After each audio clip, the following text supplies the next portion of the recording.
नमस्कार, आपके साथ मैं हूं जयप्रकाश शर्मा और आप देख रहे हैं हमारा खास कार्यक्रम रणभूमि। रणभूमि में बात होगी निकिता की, कॉलेज की छात्रा जिसके बड़े सपने थे, कुछ कर गुजरने का जज्बा था, लेकिन उसकी हत्या से पूरे देश में हलचल मच गई है। अब सवाल ये उठाए जा रहे हैं, क्या निकिता लव जिहाद का शिकार हुई? क्योंकि आरोपी तौसीफ निकिता को जबरन शादी के लिए दबाव बना रहा था और सीसीटीवी फुटेज भी यही दर्शाती है कि कैसे निकिता उससे बचना चाह रही थी, लेकिन आरोपी तौसीफ उससे जबरदस्ती कर रहा था। अब तमाम हिंदू संगठन कह रहे हैं कि लव जिहाद की वजह से यह पूरे घटनाक्रम को अंजाम दिया गया है। वहीं अभिनेत्री कंगना रनौत भी इस मामले में कूद गई है और वो कह रही हैं कि ये लव जिहाद की वजह से ही ऐसा हुआ है और साथ ही साथ अब उन्होंने मांग कर डाली है आरोपी के एनकाउंटर की। वहीं आपको बता दें, सरकार ने भी लव जिहाद के एंगल से जांच करने की बात कही है। तो मान लिया जाए कि वाकई में बल्लभगढ़ की ये बेटी लव जिहाद का शिकार हुई। आज इसी मुद्दे पर बड़ी बहस, लेकिन उससे पहले एक रिपोर्ट देखिएगा।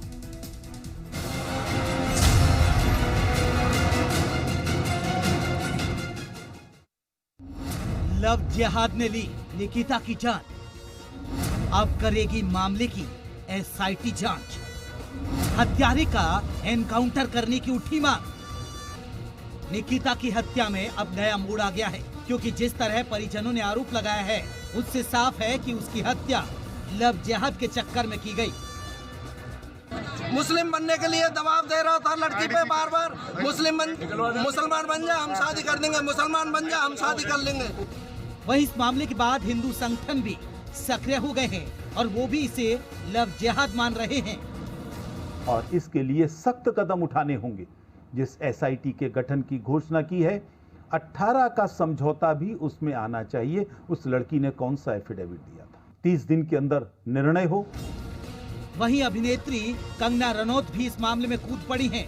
उन्होंने तौसीफ के एनकाउंटर की मांग कर डाली है। उन्होंने ट्वीट करके लिखा है, फ्रांस में जो हुआ उससे पूरी दुनिया हैरान है, फिर भी इन जिहादियों को कानून व्यवस्था का कोई डर नहीं है। एक हिंदू छात्रा को उसके कॉलेज के बाहर दिन के उजाले में गोली मार दी जाती है क्योंकि उसने इस्लाम कबूल करने से इनकार कर दिया था। तत्काल कार्रवाई की जरूरत है। वी वांट एनकाउंटर ऑफ तौफीक। हालांकि सरकार भी अब इस पूरे मामले की लव जिहाद के एंगल से जांच कराने की बात कह रही है। अगर जांच में पाया गया कि जबरदस्ती एफिडेविट दिलवाए गए, जिसकी की संभावना है, बहुत ज्यादा संभावना है, तो उसको भी हम दोबारा रीओपन करेंगे। वहीं निकिता के कातिलों के कांग्रेस विधायक के करीबी का मामला भी गर्मा गया है। कांग्रेस विधायक आफ्ताब अहमद को सोनिया और राहुल गांधी का करीबी बताकर बीजेपी कांग्रेस से सवाल पूछ रही है। मैं पूछ रहा हूँ, क्या राहुल जी आएंगे, क्या प्रियंका आएगी, क्या जब वो हाथरस जाने की बात करते हैं? तो उस नाते से ये जो दर्द सभी बेटियों का एक समान है, पीड़ा सभी बेटियों की एक समान है। उस नाते से जब कांग्रेसियों के हाथ उस अपराध से रंगे हुए हैं तो निश्चित रूप से उसकी जिम्मेवारी कई बार पार्टी को भी लेनी पड़ती है। बताया जा रहा है कि हत्या का आरोपी तौसीफ निकिता के पीछे 2018 से पड़ा था और उससे जबरन शादी करना चाह रहा था। इसलिए अब ये सवाल उठ रहे हैं। सवाल लड़कियों की सुरक्षा का भी है कि आखिर हरियाणा में ये क्या हो रहा है। ब्यूरो रिपोर्ट, जी मीडिया।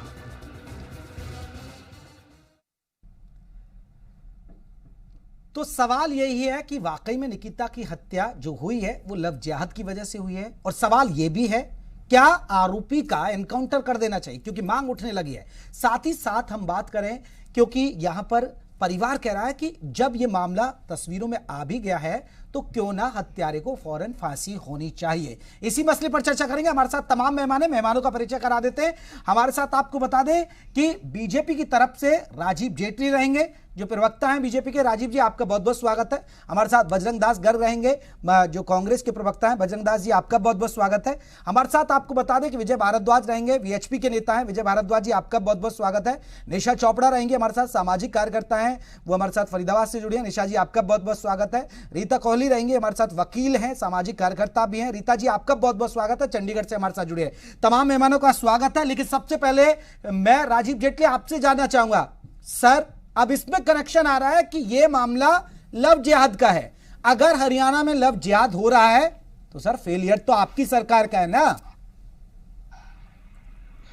देखिए, पहले तो मैं आपको क्लियर कर दो इस बात को कि जो बच्चे के माता पिता हैं निकिता के, उन्होंने ये बात कही है कि उसके ऊपर जबरन दबाव बनाया जा रहा था धर्मांतरण का। उन्होंने इस बात को रखा है कि उसे अगवा किया गया था और दोबारा से कोशिश की गई थी।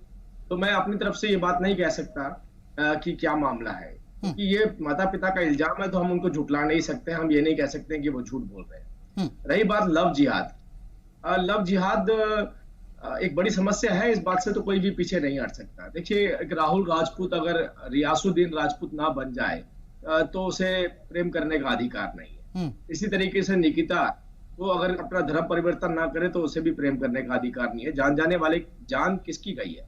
दोनों ही जगह पर उन लोगों की जान गई है जो धर्म परिवर्तन नहीं करना चाहते थे। अगर कोई धर्म परिवर्तन कर लेता है, इस्लामिक धर्म अपना लेता है, तो उसे जीने का अधिकार है, उसे प्रेम करने का अधिकार है, अगर वो मुस्लिम महिला से या मुस्लिम पुरुष से प्यार करता है। तो यहाँ पर एक बहुत गंभीर विषय है कि जब इस तरीके के इल्जाम लग रहे हैं, तो आपने कहा कि लव जिहाद आपकी सरकार में हो रहा है। प्रेम किसी की सरकार में नहीं होता है, वो एक व्यक्तिगत संबंध होते हैं, किसी के अपनी चॉइस होती है, उसके हिसाब से वो अपने संबंध बना सकता है और उसको ये निर्धारित करना होता है कि वो इसके ठीक साथ है। जाना है। अगर इस तरह के मामले होते हैं, और सर मेवात में आप जाइए, कई मामले आते हैं जहां पर हिंदुओं के जो मंदिर हैं उन पर खंडित कर दिया जाता है मूर्ति। अभी हाल ही में एक मामला भी सामने आया था। लेकिन सर बीजेपी ढोल पीटती है कि हम हिंदुओं के रहनुमा हैं, तो ये है आपका चेहरा फिर सर? ये मैं जानना चाह रहा हूं। बिल्कुल नहीं। देखिए, हम हिंदुओं के रहनुमा ने कि हम ये क्लेम नहीं करते कि हम हिंदू के रहनुमा हैं। हम सारे देश के रहनुमा हैं। हम सारे देश का ख्याल रखते हैं, चाहे वो हिंदू हो, चाहे मुसलमान हो, सिख है, ईसाई हो। हम सबका सम्मान करना चाहते हैं। बस नफरत तब हो जाती है जब कोई व्यक्ति टिंकू बनकर आता है, चिंटू बनकर आता है, रिंकू बनकर आता है, सोनू बनकर आता है, और जब वो प्रेम में के संबंध में किसी को गांठ लेता है, उसके बाद उसकी हकीकत सामने आती है। इसे कहते हैं हम लव जिहाद। ये बड़ा मुश्किल होता है आइडेंटिफाई करना। लेकिन हमारी सरकार, आपने देखा, आप तो शर्मा जी आप खुद फरीदाबाद से आते हैं, मेवात आपके नजदीकी इलाकों में पड़ता है और आप बहुत अच्छी तरह अवगत होंगे। जिस परिवार से वो व्यक्ति आता है, जिसने ये जिस जानवर ने काम किया है, वो परिवार बड़ा रसूखदार परिवार है। कांग्रेस पार्टी से उनका ताल्लुक आता है, गृह मंत्री रहे हैं उनके परिवार के, विधायक हैं उनके परिवार के। वो परिवार जिस जगह से आता है उसे मेवात कहते हैं। उस मेवात के अंदर किसी के खिलाफ एफआईआर दर्ज करने की हिदायत नहीं होती थी। आपने देखा कितने पुलिस के हमारे जवानों की शहादत हो बात को लेके, क्योंकि वो जो गाय की तस्करी करते थे, उन्हें पकड़ते पकड़ते जान गंवानी पड़ी। हमारे यहाँ पे कोई चोरी हो जाती थी, किसी तरीके की लूट हो जाती थी, वो मेवात में चला जाता था, तो उसके बाद पुलिस वहां नहीं जा सकती थी। पहली बात, 5 घंटे के अंदर 2 जानवर पकड़े गए वहां से, जिनको लेकर के पुलिस लेकर के आई और उनके खिलाफ कड़े से कड़ा एक्शन करने की अब हम बात कर रहे हैं कि हम उन्हें बख्शेंगे नहीं। ऐसा कोई भी जानवर जो आइडेंटिफाई होगा। और एक मैं आग्रह भी चलिए सर, आप गाय पे जाइए। गाय पे चर्चा नहीं कर रहे हैं। अगर गाय पे बात करेंगे तो आपको पंचकुला का जवाब देना पड़ जाएगा। 70 गाय मर गई हैं, ये आपके राज में हो रहा है। छोड़िए बजरंग दास गर्ग साहब, इशारा जो जेटली साहब कर रहे हैं, जेटली साहब सीधा इशारा कर रहे हैं, कांग्रेस के एक बड़े नेता, बड़े विधायक की सरपरस्ती थी, इसलिए मामला हो गया। अब कांग्रेस चुप है, अब कोई बोल नहीं रहा कांग्रेस का नेता। हुड्डा साहब भी कुछ नहीं कहते, दीपेंद्र हुड्डा भी कुछ नहीं कह रहे हैं, कुमारी शैलजा भी नहीं बोल रही है। जयप्रकाश जी, मैं आपके चैनल के माध्यम से स्पष्ट तौर पे कह रहा हूं, ऐसे जो दोषी लोग हैं उनके खिलाफ जल्द से जल्द सख्त से सख्त कार्रवाई, उन्हें जल्दी से जल्दी अदालत के माध्यम से फांसी होनी चाहिए। आप कह रहे हो कांग्रेस की बात, जबकि शांति प्रिय हरियाणा शांति प्रिय हुआ करता, आज अपराध का अड्डा सरकार की गलत नीतियों का कारण बन चुका है। जिस प्रकार बल्लभगढ़ के अंदर नीतिका की गोली मार के हत्या करना, बजरंग दास जी आप पहले उसका जवाब दीजिए ना, आफ्ताब अहमद पे जवाब दे दीजिए सर, फिर आप बिल्कुल कानून व्यवस्था पर सवाल उठेंगे। मैं कह रहा हूं, हाँ, मैं स्पष्ट मांग कर रहा हूं आपके चैनल के माध्यम से, अपराधियों को फांसी की सजा होनी चाहिए। कांग्रेस के किसी का इस व्यक्ति के साथ लेना देना नहीं है। और ना, एक बताओ, ये कौन सा बात हो गई? अब सरकार अपनी गलतियों छुपाने के लिए किसी बहस गुम हो जाओ, कांग्रेस पार्टी का नाम ले लेती है। आपके सामने है, हरियाणा अपराध का अड्डा बना हुआ है। केंद्रीय क्राइम ब्यूरो का आंकड़े आप निकाल लो, वो पूरे देश के अंदर अपराध के अंदर हरियाणा अव्वल नंबर के ऊपर है। ये तो नहीं कहते, हर रोज प्रदेश के अंदर कितनी बार 2017 के अंदर 11,370 महिलाओं के खिलाफ अपराध हुआ, 2018 में 14,326 हुआ, 19 के अंदर बढ़कर फिर 14,683 महिलाओं के साथ अपराधी मामले हुए। ये तो आपके सामने है। 2019 के बजरंगदास जी ठीक है, तो उस पर लॉ एंड ऑर्डर पर हम जवाब लेंगे जेटली साहब से, लेकिन सर किसी का रिश्तेदार अगर कोई रसूख वाला है, अगर किसी का रिश्तेदार विधायक है और उसकी बड़ी पकड़ है तो सर वो फिर टोरा मारता है। हरियाणवी में तो कहते हैं ना, टोरा मार के चलता है, और वही टोरा कहीं ना कहीं निकिता की हत्या की वजह बन गया। जयप्रकाश जी, मैं स्पष्ट करना चाहता हूं, सरकार किसकी है? स्टेट में सरकार भाजपा की, केंद्र में सरकार भाजपा की, और सरकार खुले तौर पे कहता हूं सख्त से सख्त एक्शन ले। और कांग्रेस बिल्कुल इस पर रिएक्शन लूंगा बजरंगदास जी, बिल्कुल इस पर रिएक्शन लूंगा मैं, राजीव जेटली से रिएक्शन लूंगा, लेकिन और भी मेहमानों को जोड़ लेता हूं कि लॉ एंड ऑर्डर फेल हुआ, वरना इस तरह की स्थिति नहीं है। अगर कांग्रेस के नहीं आऊंगा जेटली साहब आपके पास, पहले और भी मेहमानों को चर्चा में जोड़ लेता हूं। विजय भारद्वाज साहब, विजय भारद्वाज साहब, क्या आप मानते हैं क्या निकिता की हत्या ऑर्डर नाम की चीज नहीं है? ठीक है सर, मैं लूंगा बजरंगदास जी, इस पर रिएक्शन लूंगा। विजय भारद्वाज साहब मानते हैं कि लव जिहाद का शिकार हुई निकिता? देखिए, सबसे पहले हमें समझना पड़ेगा लव जिहाद है क्या।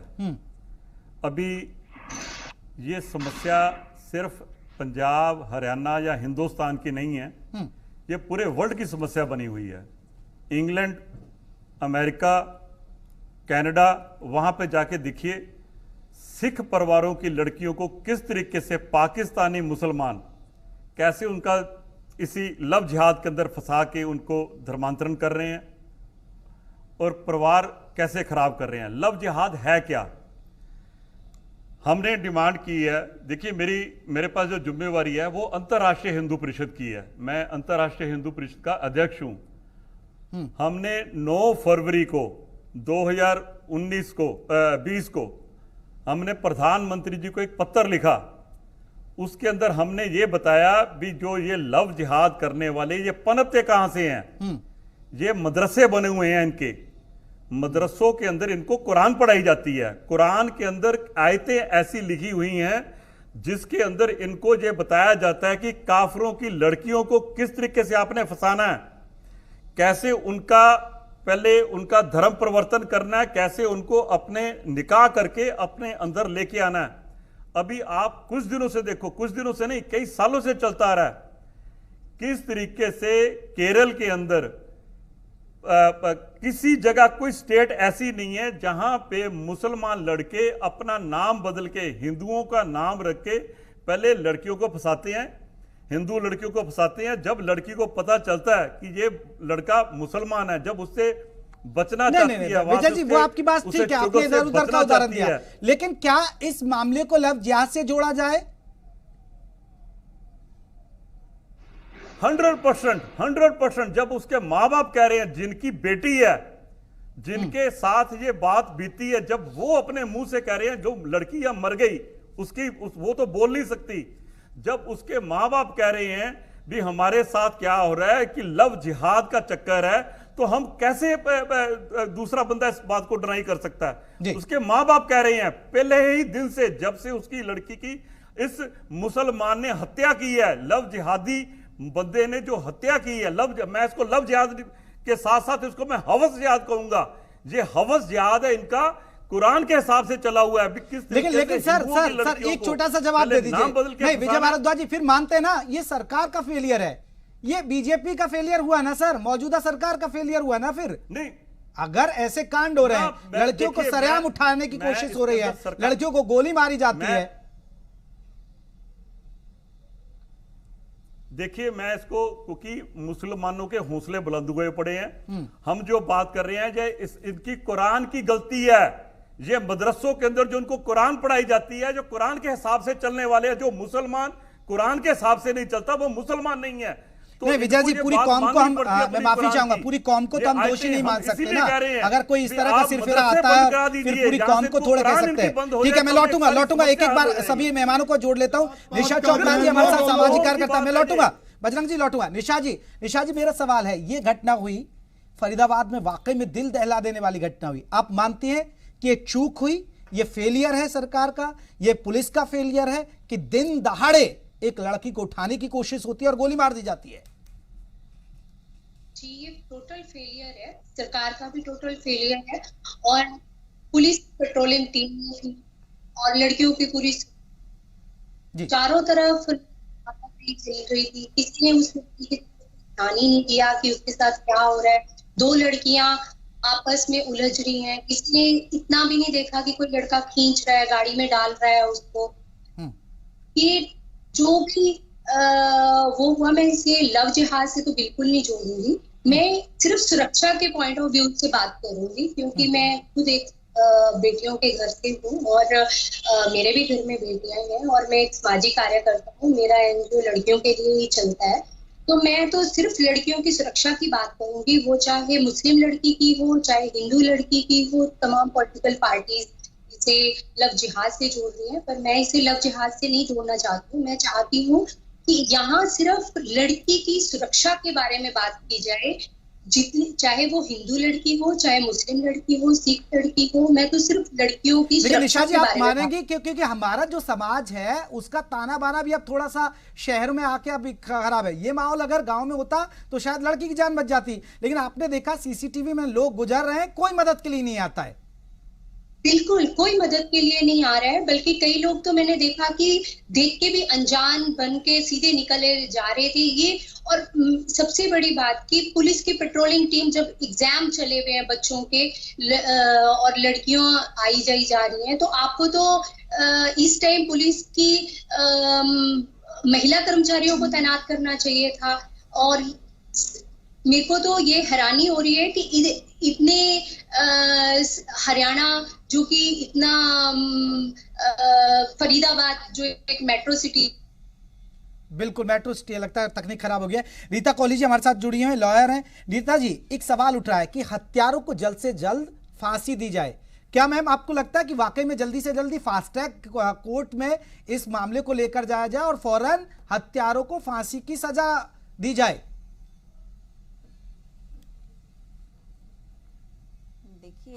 जहां तक मामला फास्ट ट्रैक कोर्ट में ले जाने की बात है, वो तो मैं आपके साथ पूरी तरह से सहमत हूं कि ऐसे मामले जो सीसीटीवी फुटेज बिल्कुल क्लियर दिखा रहा है, उसको फास्ट ट्रैक कोर्ट में ले जाके जल्दी कंक्लूड करने में कोई मतलब देरी की कोई वजह होनी नहीं चाहिए। बट जहां तक आपकी बात है फांसी की, तो उसमें शायद मेरा ये कहना होगा कि अभी हमें बहुत कुछ देखना बाकी है। इसके तथ्य क्या हैं, 2018 में क्या हुआ था, एफिडेविट क्या फाइल किया गया, वो लड़की का, ये लड़के का, हम इसको पॉलिटिसाइज ना करके, जैसे आपने ये सिर्फ कहा कि उसके साथ जस्टिस जल्दी से जल्दी होना चाहिए, ताकि समाज में एक मैसेज स्ट्रांग जाए कि हर वक्त जस्टिस डिलेड जो होता है, justice delayed is justice denied, वो हर वक्त का नॉर्म नहीं है। और ऐसे मामले जहां के दोषी सामने कैमरे पे हैं, तो कोर्टों को बहुत ही जल्दी, जितना जल्दी से जल्दी फास्ट ट्रैक किया जा सके जरूर करना चाहिए, और उसको जो एक्चुअल तथ्य हैं उनके आधार पे कड़ी से कड़ी सजा मिलनी ही चाहिए। बिल्कुल रीता जी, लेकिन सवाल यह भी है, अभी आपने देखा कंगना रनौत ने एक ट्वीट किया, उन्होंने ट्वीट करके कहा कि गोली मार देनी चाहिए ऐसे लोगों को, एनकाउंटर कर देना चाहिए हत्यारे का। तो मैम ये संभव है, ये संभव है क्योंकि लोगों में गुस्सा, आक्रोश है, क्या ये ऐसा संभव है? नहीं, देखिए, लोगों का गुस्सा, आक्रोश एक बात है, वो एक मॉब मेंटालिटी में कन्वर्ट नहीं हम कर सकते इन अ नेशन जो एक सिविलाइज्ड नेशन है, जहां एक कॉन्स्टिट्यूशन है, जहां एक आईपीसी है, जहां एक प्रॉपर जुडिशियल इंस्टीट्यूशन है। इंस्टीट्यूशन अपने हिसाब से चलेगा, मैं इस पे बिल्कुल भी कोई दो राय नहीं है कि कड़ी से कड़ी सजा होनी चाहिए, पर पब्लिक में हो, गोली मारो या फांसी दो, मेरा ख्याल वो उसके लिए हमें अपनी कॉन्स्टिट्यूशन की तरफ एक बार दोबारा देखना पड़ेगा, अपने प्रोसीजरल लॉज पे जाना पड़ेगा। हाँ, उसके हिसाब से जो सख्त से सख्त सजा है, बल्कि मैं कहूंगी कि ऐसे केसेस शुड बिकम माइलस्टोन्स, ये एक ट्रेंड सेटर्स होने चाहिए एक मैसेज देने के लिए सोसाइटी को कि अगर कोई इस तरह की कार्रवाई जो कोई करता है काम, तो उसके लिए कानून बहुत सख्त भी है और कोर्टें बहुत जल्दी फैसला भी देती बिल्कुल, हैं, कोर्ट भी ताकि बिल्कुल एक पब्लिक सख्त और मेमोरी एक में वो स्ट्रॉन्ग लाइव मैसेज रहे। देने की अदरवाइज जरूरत ट्रेजेडी ये है होती कि है अगर कोई शख्स किसी की बेटी के खिलाफ नजरें उठा के देखे तो एक स्ट्रॉन्ग मैसेज जाने की जरूरत है। मैं जेटली साहब, बजरंग दास गढ़ साहब ने भी उठाया मसला, सब यही मसला उठा रहे हैं। निशा जी भी कह रही है कि फेलियर तो है, सिक्योरिटी फेलियर तो है सर। ये चाहे लव जिहाद का मामला हो, चाहे ये सर किसी कांग्रेस विधायक की सरपरस्ती का मामला हो, लेकिन फेलियर ओवरऑल आपकी सरकार का है। लॉ एंड ऑर्डर फेल हुआ है। आपके गृह मंत्री कहते हैं मैं गब्बर हूं। कहां है सर, गब्बर कहां है? देखिए, पहले उस मोमेंट को याद कीजिए कि कोई व्यक्ति कार लेकर के खड़ा हो और वो किसी का इंतजार कर रहा हो, उसकी मानसिकता क्या हो, ये जज करना बड़ा मुश्किल काम है। हाँ, अगर कोई कंप्लेंट पहले मिली होती कि इस तरीके का कोई व्यक्ति उनको तंग करता है, या कोई कंप्लेंट इस तरीके की मिली होती कि ऐसी धमकी जान लेने की दी जा रही है, अगवा करने की दी जा रही है, तो बिल्कुल पुलिस सचेत होती उस बारे में, उस बात को लेकर के। लेकिन यहाँ बिल्कुल ऑन द स्पॉट आपने देखा, मात्र 30 सेकंड भी नहीं लगे इस पूरे इंसिडेंट को, इस घटना को। 30 सेकंड के अंदर ये घटना घट गई वहां पर, और 30 सेकंड के बाद वो भागे और 5 घंटे के अंदर उनको डिटेन भी कर लिया। तो ये एक अलग सब्जेक्ट है। खैर, मैं ये नहीं कहना चाहता अभी कोई राजनीति करे इस बात पे कि हम पहले से तैयार हो जाते। सबसे पहले मैंने आपको जो बात कही थी वो यही कही थी कि एक हिदायत होती थी कि क्रिमिनल के खिलाफ FIR दर्ज नहीं करनी है। मेवात में तो खास तौर पे बहुत बड़े बड़े चोरियां डकैतियां हुई हैं, बलात्कार के मसले आए हैं, अपहरण के मसले आए हैं, लेकिन वो हिदायत होती थी तो वहां FIR नहीं दर्ज की जाती थी और संरक्षण प्राप्त गुंडे होते थे। जब आप FIR दर्ज नहीं करेंगे तो आपके आंकड़े कहां से बढ़ेंगे? हम आज FIR दर्ज करनी बंद कर दें, उसके बाद देखिए हमारे आंकड़े कितने घट जाएंगे। गर्ग साहब एनकाउंटर कर रहे हैं, गर्ग साहब एनकाउंटर कर रहे हैं। गर्ग साहब आपको ही आईना दिखा रहे हैं जेटली जी। तो नहीं, मैं केवल एक ही बात बताना चाहता हूं, मैं एक बार पूरी कर लूं अपनी बात। हाँ। आप ये देखिए कि भूपेंद्र सिंह हुड्डा जी कांग्रेस के मुख्यमंत्री हुआ करते थे, और आपने देखा होगा कि दलित परिवारों के साथ क्या हुआ था हिसार में, उनको जला दिया गया, मिर्चपुर कांड हुआ। अंत में तो ठीक है ना, अब गर्ग साहब को जवाब देना होगा। गर्ग साहब तो हिसार के ही हैं। थपाई थी कि मैं उन लोगों को छुड़वा कर लाया हूं जिन्होंने दलित परिवारों के घर जलाए हैं। ये बात भूपेंद्र सिंह हुड्डा जी अपनी पीठ थपथपा रहे थे। एक बच्ची जो रोहतक के अंदर अपाहिज बच्ची का बलात्कार हुआ, उसको जहर खाना पड़ा। FIR जब दर्ज ही नहीं होगी तो आंकड़े बढ़ेंगे कहां से? हाँ, अब ये नौबत नहीं है। अगर आप थाने में जाते हैं, थाने में जाने के इमीडिएटली बाद ये हिदायत है हर समय पोर्टल के ऊपर भी कि अगर आप अपनी FIR करवाना चाहते हैं, कोई कंप्लेंट लॉन्च करना चाहते हैं तो आप करिए। लेकिन मैं साथ में एक बात बोल दूं, वो व्यक्ति, वो जानवर कितने भी बड़े परिवार से आते हो कांग्रेस के, चाहे राहुल गांधी और सोनिया गांधी उनको कितना भी बचाने की कोशिश कर ले, वो बचने वाले नहीं है। राहुल गांधी और सोनिया गांधी गायब हैं। आप उनसे पूछिए। हम कल इंतजार कर रहे थे फरीदाबाद बॉर्डर पे खड़े होके, शायद वो अपनी गाड़ी में झंडा लहराते हुए आएंगे, जैसे वो पहले एक दलित 2 परिवारों का मसला था जिसको इन्होंने बोलिए बजरंग दास गर्ग जी, बोलिए। के बाद क्या निकल करके आया? सीबीआई की इंक्वायरी में निकल मैं जेटली जी को बहुत सीनियर व्यक्ति मानता हूं और बड़े अच्छा इंसान मानता हूं, मगर जिस प्रकार ये जो राजनीतिक बात कर रहे हैं, कांग्रेस को लपेट रहे हैं, अपनी विफलता को छुपा रहे हैं। आज गृह मंत्री जी, आप बयान अखबार में पढ़ लो, हरियाणा के गृह मंत्री जी कह रहे हैं हरियाणा के 2500 जनता की मैं सुरक्षा नहीं कर सकता, मेरे पास मैं हर एक व्यक्ति को पुलिस की सुरक्षा नहीं दे सकता। आप दिखाइए नेशनल मेन रोड के ऊपर सरेआम किसी लड़की की हत्या कर दी जाती है। सरकार अपनी विफलता छुपा रही है। सरकार नारा दे रही है बेटी बचाओ बेटी पढ़ाओ। आप आज हरियाणा के अंदर ना हमारी बहन सुरक्षित है, न बेटी सुरक्षित है, न बहू सुरक्षित है। सरकारी आंकड़े देख लो और अपराध का न तो हरियाणा अड्डा बन चुका है। इनसे यूं पूछिए एक दिन में कितने तो लूटपाट, हत्या, फरोख्ती के मामले हरियाणा के अंदर होते हैं और डेली हजारों चोरी की वारदात। अच्छा, एक लड़की की बात नहीं, उस दिन 3 वारदात फरीदाबाद के अंदर हुई। एक होमगार्ड के सरेआम अपराधी गोली मार दी। क्या किया सरकार ने? इसी प्रकार एक व्यापारी के साथ गोली मारकर सेम डे उसका पैसे से भरा बैग फरीदाबाद में छीन लिया। आप एक हमारी बेटी की बात क्यों करते हो, नितिका की? ये जात पात का जहर घोलना ये कोई उचित बात है? ठीक है सर, ठीक है। मैं मेहमानों को रोकना चाहूंगा, मुझे एक छोटा सा ब्रेक ले रहा है बजरंग जी, फिर इस पर मैं रिएक्शन लूंगा। मैं जेटली साहब पर रिएक्शन लूंगा कि 6 साल हो गए हुकूमत करते, कब तक आईना दिखाते रहेंगे कांग्रेस को? एक ब्रेक के बाद फिर तमाम मेहमानों के पास लौटूंगा मैं।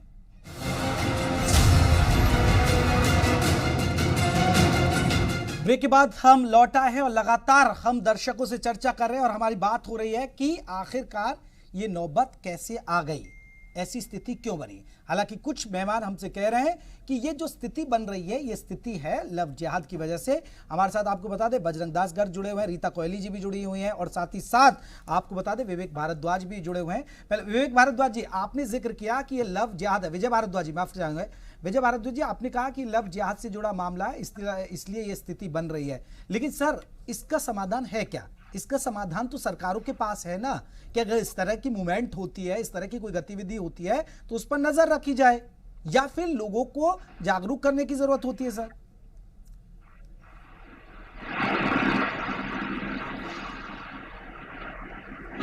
ये लोग मानते नहीं थे, लव जिहाद को मानते नहीं थे। अब जब लड़की के माँ बाप ने अपने मुंह से ये बात कही है तब ये चर्चा का विषय बन गया। मैं थोड़ी सी आपको बात बताऊं, अभी एक बहन जी बता रहे थे भी हम लड़कियों के बलात्कार हो रहे हैं, लड़कियों की ऐसी बातें हो रही, तो हम लड़कियों की बात कर रहे हैं। ये मुस्लिम की मानसिकता है। ये मुसलमान जो कुरान के हिसाब से अपने चलते हैं उनकी मानसिकता। फिर मैं रोकूंगा विजय भारद्वाज जी, क्या हम पूरी कौम को टारगेट कर सकते हैं किसी कुछ लोगों की मानसिकता की वजह से? मैं किस लोगों की मानसिकता की, मैं कुरान की बात कर रहा हूं। मैं जो कुरान इनको शिक्षा देती, मैं कुरान की बात कर रहा हूं, उसको आप समझना पड़ेगा। आप इसको दूसरे तरीके से मत लीजिए।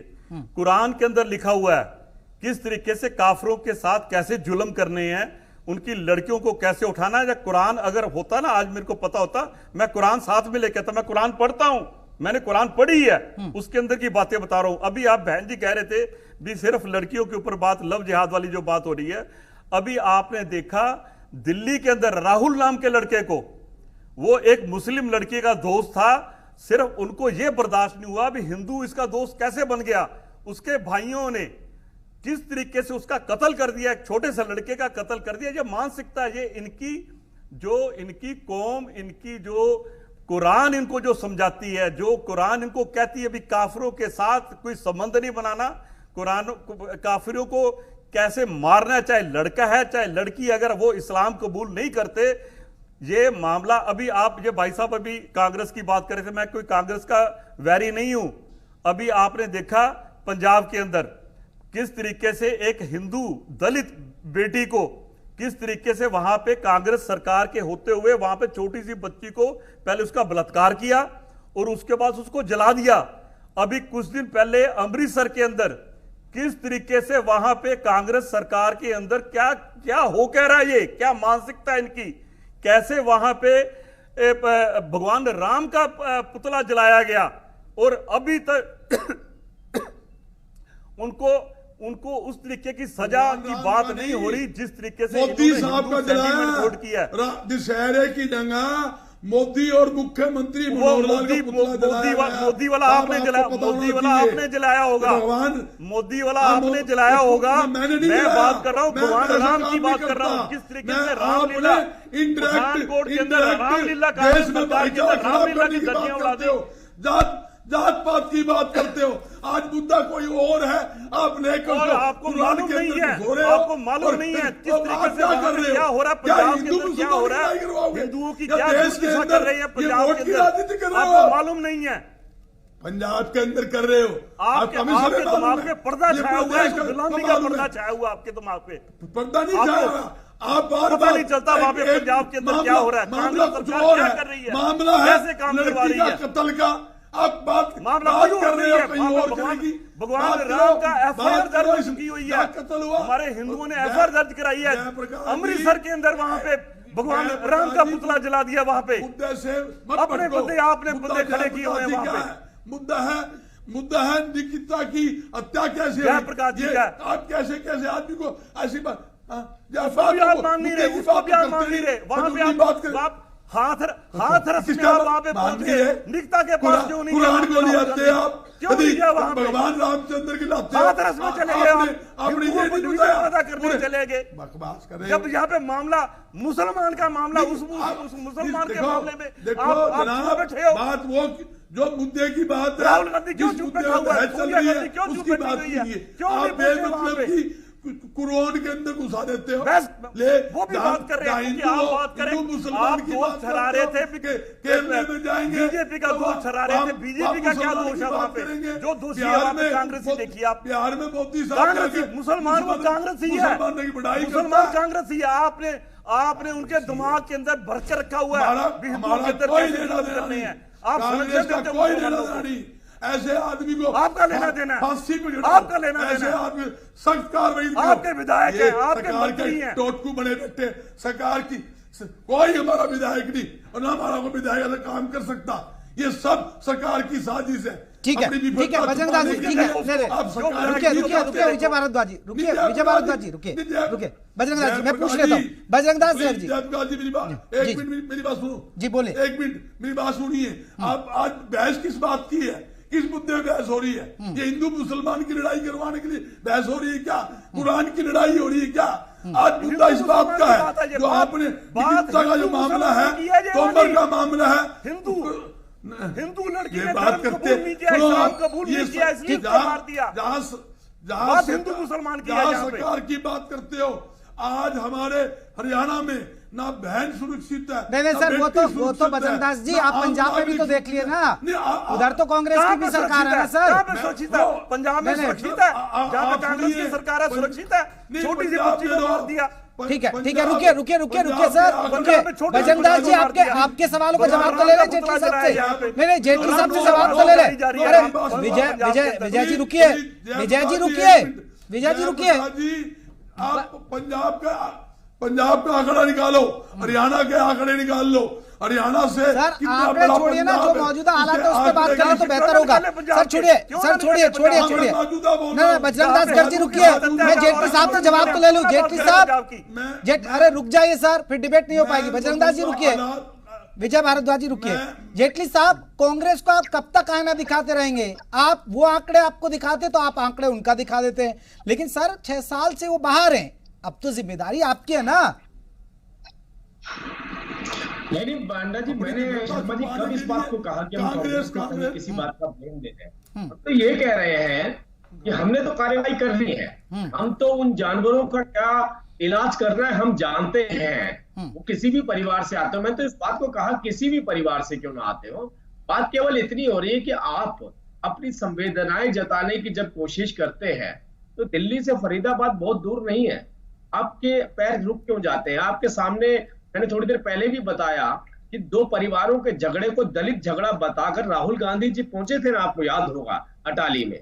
उन्होंने कहा था 2 परिवारों के झगड़े को ये दलित और की लड़ाई, क्या निकला उसका? मुख्यमंत्री गए, मुख्यमंत्री डिक्लेयर हो गए, तो परिवारों का झगड़ा नहीं कह रहे हैं कि मुख्यमंत्री गए क्या वहां पे? व्यवस्था को मेंटेन करना है, हमें कोई भी कांग्रेसी इस तरीके से लव जिहाद ना कर पाए, ये सुनिश्चित करना है। किसी भी बड़े से बड़े परिवार से क्यों ना आता हो, उसके खिलाफ जो कार्रवाई बनती है वो कार्रवाई करनी है। तो हम कोई भी ऐसा ग्राउंड नहीं देना चाहते, हमें नहीं है जरूरत कांग्रेस की, हम नहीं बोलना चाहते कांग्रेस में क्या हुआ था। कांग्रेस में जो हुआ था उसी वजहों से कांग्रेस बाहर है, कांग्रेस के जो हालात थे उसी वजहों से आप देखिए एक भी सीट नहीं निकाल पाते, अपनी जनता पसंद नहीं करती हम लोगों को। कांग्रेस जो बीजेपी ने झूठे नारे दी जेटली जी, अब की बार 75 पार झूठे नारे, झूठे वादे के कारण ये लोगों को गुमराह करके, लोगों से धोखा करके ये सरकार बनाई है, लांडा बुद्धि सरकार बनाई है। पूरा बहुमत आप लोगों ने, जनता ने जो विपक्ष में बैठ रहे हो आपको फतवा दिया हुआ है, हमें अंदाजा नहीं था, हमें पता होता। चलिए सर आप तो फिर राजनीति वोट बैंक पर आ रहे हैं ना। सर रुकिए सर, मैं निशा जी को जोड़ लेता हूँ। निशा जी एक सवाल है, ये राजनीति तो होती रहेगी, लेकिन आप मानते हैं ना निशा जी, हमें कहीं ना कहीं हमारी सामाजिक जागरूकता भी जरूरी है। जिस तरह ये लड़का था, ठीक है ये कांग्रेस के परिवार से आता है, दबंग था, लेकिन जब 2018 में इस तरह का मामला आया, अगर परिवार इस लड़के को पहले ही कंट्रोल कर लेता तो स्थिति कहीं ना कहीं और बेहतर होती। यानी ये एक बात है कि परिवार का भी फेलियर रहा, क्योंकि लड़कों को तो परिवार टोकता नहीं है, बेटा कहां जा रहे हो। जी, मैं इसी बात पे आने वाली थी। मैं दोनों प्रतिद्वंदी जो राजनीतिक मोड़ ले रहे हैं इस मुद्दे को, जहां तक है वहां तक वुमेन्स की सुरक्षा के उससे ही देखा जाए, तभी बेहतर नतीजे सामने आएंगे। अदरवाइज ये मुद्दे वैसे ही उलझे रहेंगे जैसे सदियों से उलझते रहे हैं, और आज भी महिला असुरक्षित ही है। हरियाणा का नारा है कि बेटी पढ़ाओ बेटी बचाओ, और यहाँ बेटी पढ़ने जाती है तो बेटी बचती नहीं है। आप देखेंगे कि हरियाणा का जो लिंग अनुपात है, मैंने पहले भी इस शो में एक बार लिंग अनुपात की तरफ आपका ध्यान बटाया था। लिंग अनुपात हरियाणा का डे बाय डे डिक्रीज होता चला जा रहा है। जब इतनी असुरक्षा होगी वुमेन्स के लिए, तो आप सोचिए कि कहाँ रह जाएगा लिंग अनुपात, एक संतुलन में कैसे आएगा। और जहां तक मेरी ये जो अभी कह रहे हैं कि कांग्रेस पार्टी का, मैं इसे ना कांग्रेस के नजरिए से देखना चाहती हूँ, ना मैं बीजेपी के नजरिए से देखना चाहती हूँ। मैं इसे वुमेन्स की एक असुरक्षा की तरफ इसका ध्यान ले जाना चाहती हूँ कि वुमेन को जो सुरक्षा मिलनी चाहिए वो आज की डेट में नहीं मिल पा रही है। बेटियां पढ़ने जाती हैं तो असुरक्षित हैं, बेटियां घर से बाहर निकलती हैं तो असुरक्षित हैं। बेटियों को हमेशा बोला जाता है कितने बजे जाओगी, कितने बजे आओगी, भाई को भेजूं, किसी और को भेजूं, क्यों इतनी असुरक्षा क्यों है। आप सब जानते होंगे कि हरियाणा में डे बाय डे, मैं खुद फरीदाबाद से हूँ और मैं डे बाय डे देख रही हूँ कि हरियाणा में day by day crime rate जो औरतों के प्रति है, लड़कियों के प्रति है, डे बाय डे बढ़ रहा है। क्यों बढ़ रहा है? जेटली साहब, ये डर तो है, आप निशा जी को भी सुन रहे हैं कि देखिए लड़कियों की कहीं ना कहीं अगर इस तरह की घटना होती है, अगर हम इसे सामाजिक इशू से देखें, सामाजिक नजरिए से देखें, जब इस तरह की घटना होती है तो और परिवारों में दहशत बन जाती है। जिस तरह निशा जी की जो मुद्दा है वो गंभीर है, वो भी कहते हैं कि मैं भी एक बेटी की माँ हूं तो मेरा भी एक डर है। तो सर ये डर तो सरकारों को दूर करना है ना। देखिए, मैं आपकी बात से सहमत हूं और मैं आपको ये भी कहना चाहता हूं कि केवल बच्ची नहीं, बच्चों का भी, अभी थोड़ी देर पहले मैंने आपको बताया था कि बहुत सारे ऐसे केसेस हुए हैं। देखिए, गंभीर विषय से हम अलग हटके अभी सामाजिक विषय पे जा सकते हैं, लेकिन उसको उस सामाजिक विषय में भी इसकी गंभीरता को मेंटेन रखना बहुत जरूरी है कि क्या एक लड़का अगर किसी लड़की से प्रेम करता है और वो लड़का हिंदू है और वो लड़की मुस्लिम है, तो क्या उसे धर्म परिवर्तन करने की जरूरत है? अगर नहीं करते हैं तो क्या हर्ष होता है? वो दिल्ली की बात है, हरियाणा की बात नहीं है। ऐसे ही हालात यहाँ पर बने। आपने देखा पानीपत के अंदर एक केस आया जिसमें एक विधवा लेडी के साथ शादी कर ली गई और उसके बाद उसको साथ क्या हश्र किया गया। ऐसे ही उत्तर प्रदेश के केसेस आए, चाकू लेके पीछे भागा गया। तो ये जो केस हो रहे हैं, एक दो अलग विषय है। एक लड़कियों की सुरक्षा असुरक्षा की बात है और एक लड़कियों को गुमराह करके जो हालात पैदा किए गए बल्लभगढ़ के अंदर, वो हालात अपने आप में दर्शाते हैं कि कितने बुरे दौर से वो निकल रही होगी। उसको पहले जी हो सकता है उसके क्या संबंध उनके साथ रहे हैं, बाद में उसको जाहिर हुआ होगा कि किस तरीके का झूठ बोला गया मेरे साथ, जो उसके परिवार आज क्लेम कर रहे हैं। तो एक अलग विषय, दो विषयों को एक साथ नहीं जोड़ना चाहिए। लेकिन मैं एक बात बोलना चाहता हूँ, लगभग 650 PCR और जो बाइक है पुलिस की वो बढ़ाई है हरियाणा सरकार ने। 25% महिलाओं के खिलाफ जो अपराध होते थे उसमें कमी आई है। ये NCRB का आंकड़ा है, ये मेरा आंकड़ा नहीं है।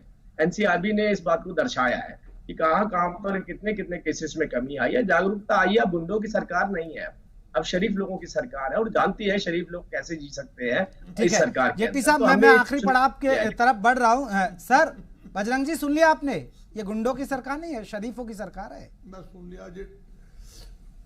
मैं तो मानता हूँ ये बड़े शरीफ आदमी है, इनके राज के अंदर कोई घोटाले नहीं हुए, खनन घोटाला नहीं हुआ, रजिस्ट्री घोटाला नहीं हुआ, शराब घोटाला नहीं हुआ। ये बड़े शरीफ आदमी है। मैं तो ये सामाजिक बात करना चाहता हूँ जयप्रकाश जी। मेरी सरकार से एक ही मांग है, कानून व्यवस्था में सुधार लाने की जरूरत है। सरकार को चाहिए ज्यादा से ज्यादा पुलिस प्रशासनों PCR मोटरसाइकिल राइडर की व्यवस्था करे, ताकि कोई अपराधी अपराध करने से पहले ही पुलिस प्रशासन के कब्जे में आ जाए।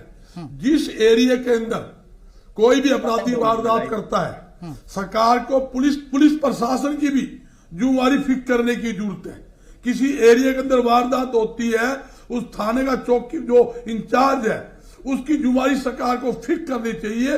तेरी एरिया के अंदर हत्या कैसे हुई, किसी बेटी बहू के साथ बलात्कार कैसे होया, लूटपाट कैसी हुई, अगर सरकार अपनी जिम्मेवारी से ये काम करेगी तो मैं दावे के साथ कहता हूं हरियाणा में एकदम से 50-60% अपराध कम हो जाएगा।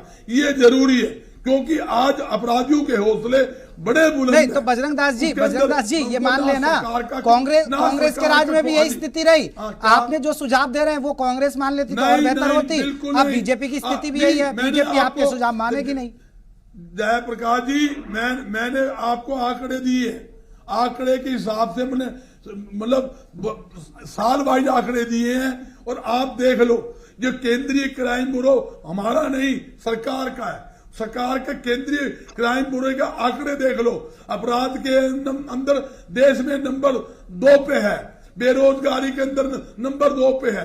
मैं थोड़ी बोल रहा हूं, ये केंद्रीय सरकार के आंकड़े बोल रहे हैं और फिर भी आप कहते हो जयप्रकाश जी जिनकी बात सुन रहे हो भी हरियाणा में कुछ नहीं हो रहा। हरियाणा ऐसा जिला बता दो जो सुरक्षित हो, एक जिला का नाम दे दो जहां सुरक्षित हो। गुड़गांव में रोज हत्याएं हो रही है, आप कहां की बात करोगे? हरियाणा के अंदर देख लो, हिसार के अंदर हत्या, आप मैं आंकड़े दे सकता हूं कहां का क्या पोजीशन है। जींद जिले के अंदर देख लो, आप पानीपत देख लो, आप सीएम जो मुख्यमंत्री मनोहर लाल खट्टर जी का जो करनाल जिला है उसमें देख लो कितना अपराध बढ़ा हुआ है। मतलब कहने का मतलब कि ये हमें इनसे लड़ने की जरूरत है। चलिए ठीक है कर साहब। विजय भारद्वाज मैं डिबेट के आखिरी पड़ाव पर हूं, देखिए सियासत होती रहती है लेकिन सवाल बेटियों की सुरक्षा का है। विजय भारद्वाज जी आप हिंदू संगठनों से जुड़े हैं सर, ठीक है, आप कांग्रेस वालों को तो आईना दिखा रहे हैं लेकिन बीजेपी वालों को भी तो आईना दिखाइए ना। आप भी कहिए कि भाई देखिए आपका फेलियर है, आपकी सरकार है, आपका सिस्टम है, आपका कानून है, अगर कुछ गलत होता है तो सरकार की जवाबदेही है। एक सवाल। और दूसरा सवाल में सर इतना सा, आप संगठन से हटके, पार्टियों से हटके कि आखिरकार बेटियां कैसे महफूज रहें? देखिए मैं दोबारा यही बात करूंगा, आपने पहले ही पूछा था कि इसका सोल्यूशन क्या है। मैं इसका सोल्यूशन बताता हूं क्योंकि ये 100% बात है कि ये लव जिहाद का मामला है और 2 धर्मों का मामला है। इसके अंदर सबसे बड़ा ये काम करना चाहिए सरकार को, केंद्र सरकार को भी, केंद्र सरकार को इंस्ट्रक्शनें देनी चाहिए राज्य सरकारों को भी, जहां जहां मदरसे हैं, जहां जहां ये कुरान के हिसाब से ऐसी शिक्षा दी जा रही है उसकी इंक्वायरी की जाए, वहां पे कमीशन बैठाया जाए, मदरसों के ऊपर कमीशन बैठाया जाए। मदरसों की जो कार्य पद्धति है, पढ़ाने की कार्य पद्धति है, उसके ऊपर पूरी नजर रखी जाए उस कमीशन की। जहां जहां उनको यह नजर आता है कि ये लोग कुरान की आयतों के हिसाब से हिंदुओं को भड़काते हैं और वहां पे काफिरों की लड़कियों के साथ कैसा सलूक करना है, कैसे उनको फंसाना है। मैं आपको बताता हूं, कुछ दिन पहले की बात है, एक हरियाणा की यमुनानगर की लड़की, उसको एक मुसलमान लड़के ने ये कह के धमका के उसके साथ शादी कर ली भी मैं तेरी या तो मां को मार दूंगा या मैं आत्महत्या कर लूंगा। लड़की को उसके साथ शादी करनी पड़ी और मलेरकोटला में जाके उस लड़की को जो वहां पे निकाह हुआ, वहां पे एक उनका जो निकाह नामे के ऊपर एफिडेविट बना, उसको ये कहा गया कि तेरे को 2 लाख रुपए देंगे। लड़के को ये बोला तेरे को 2 लाख रुपए देंगे, तो हिंदू की लड़की को लेके आया, 1.25 लाख रुपए तेरे को पहले दे देते हैं, 75,000 रुपए तेरे को तब दिया जाएगा जब तू इसको प्रेग्नेंट कर देगा।